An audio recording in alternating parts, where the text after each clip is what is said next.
ಹೊರವಲಯದಲ್ಲಿರುವ ಈದ್ಗಾ ಮೈದಾನದಲ್ಲಿ ಸಾಮೂಹಿಕ ಪ್ರಾರ್ಥನೆಗೆ ವ್ಯವಸ್ಥೆ ಮಾಡಲಾಗಿತ್ತು.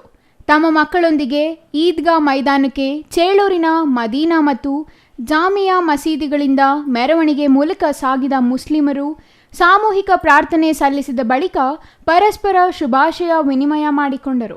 ಬಳಿಕ ಮಧ್ಯಾಹ್ನ ಹಿಂದೂ ಸ್ನೇಹಿತರನ್ನು, ಪರಿಚಯಸ್ಥರನ್ನು, ಸಹೋದ್ಯೋಗಿಗಳನ್ನು ಮನೆಗೆ ಆಹ್ವಾನಿಸಿ ಸಿಹಿ ಕೊಡುವ ಮೂಲಕ ವಿವಿಧ ವಿಶೇಷ ಖಾದ್ಯಗಳಿಂದ ತಯಾರಿಸಿದ ಊಟ ಉಣಬಡಿಸಿದರು. ಇದೇ ವೇಳೆ ಹಿಂದೂ ಮುಸ್ಲಿಮರು ರಂಜಾನ್ ಹಬ್ಬದ ಶುಭಾಶಯ ವಿನಿಮಯ ಮಾಡಿಕೊಂಡರು. ರಂಜಾನ್ ಹಬ್ಬದ ಸಂಭ್ರಮವನ್ನು ಹಂಚಿಕೊಂಡರು. ಈ ಸಂದರ್ಭದಲ್ಲಿ ಜಾಮಿಯಾ ಮಸೀದಿ ಅಧ್ಯಕ್ಷ ಎಂಎಸ್ ಅಬ್ದುಲ್ ಲತೀಫ್, ಇಂತಿಯಾಜ್ ಅಹಮದ್, ರಿಜ್ವಾನ್, ರಸಾಲು ಬಾವಾಜಾನ್, ಫಕ್ರುದ್ದೀನ್ ಅಹಮದ್, ಎಂಎಸ್ ನೂರ್ ಅಹಮದ್, ಯಾಕೂಬ್, ಕಲೀಂ ಉಲ್ಲಾ ಸಾಬ್ ಹಾಜರಿದ್ದರು. CS Venkatesh, CTV news, Chelur.